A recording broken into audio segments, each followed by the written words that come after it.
next CDJ and the DJM900 are a combination that's incredibly powerful.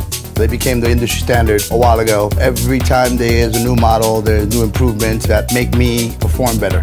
When I do get in the booth, I know I'm gonna play it as good as I possibly can. I know where everything is, you know, I feel at home.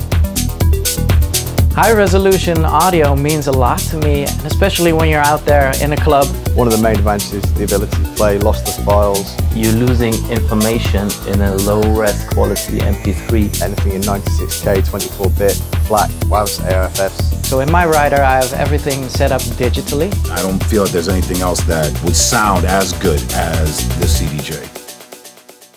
On the old CDJs, we had 3 hot cues. On the new CDJ, we now have 2 banks of 4.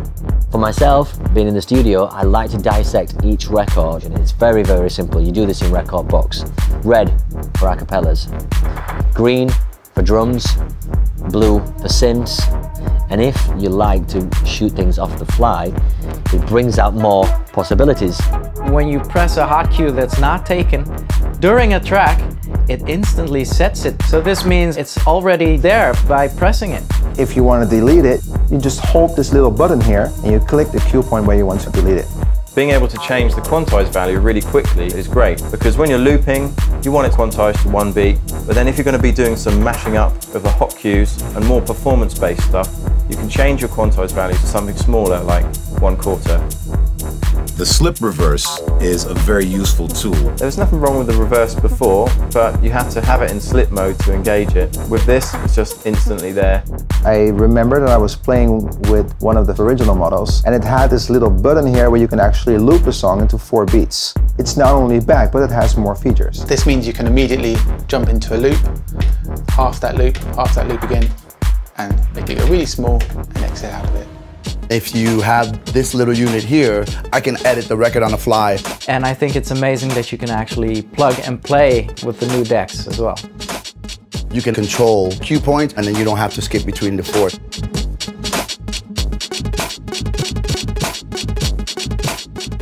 I can manipulate the music a lot more, and I can definitely have a lot more fun while I'm playing.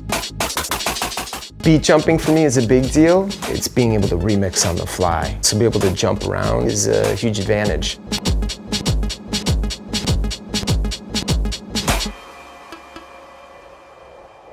With the new touchscreen, it has become so much easier and faster.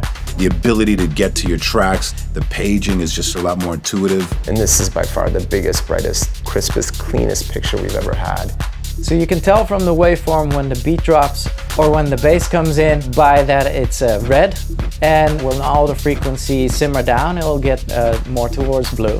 We have a full QWERTY keyboard now, which is even faster, more intricate. How I can search for a track that just pops into my head at that special moment, or when the promoters just told me that I can play one more and I wasn't expecting it and I have no idea where I am in any of my playlists. That's a game changer, definitely for me.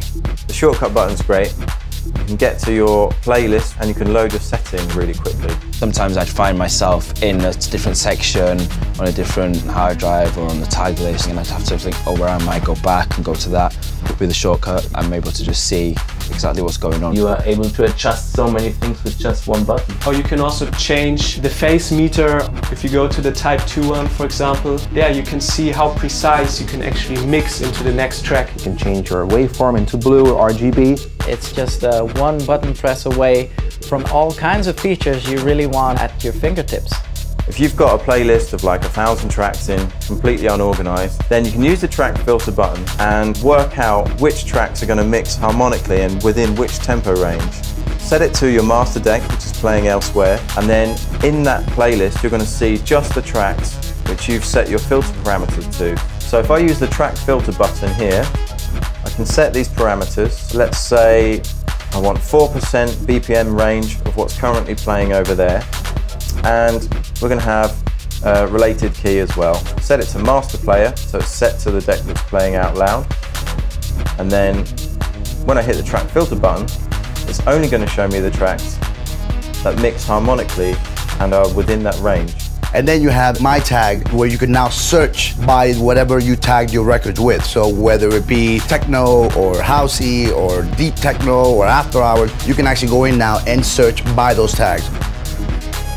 So another nice new feature of the whole new Nexus range is you just need one USB cable between the mixer and your laptop, and as long as you have your CDJs connected with Ethernet, you can use all 4 CDJs in HID mode. Our DJ booths get packed with people. You don't have to plug and unplug cables and move things around. And I think that makes that simpler, makes my life easier.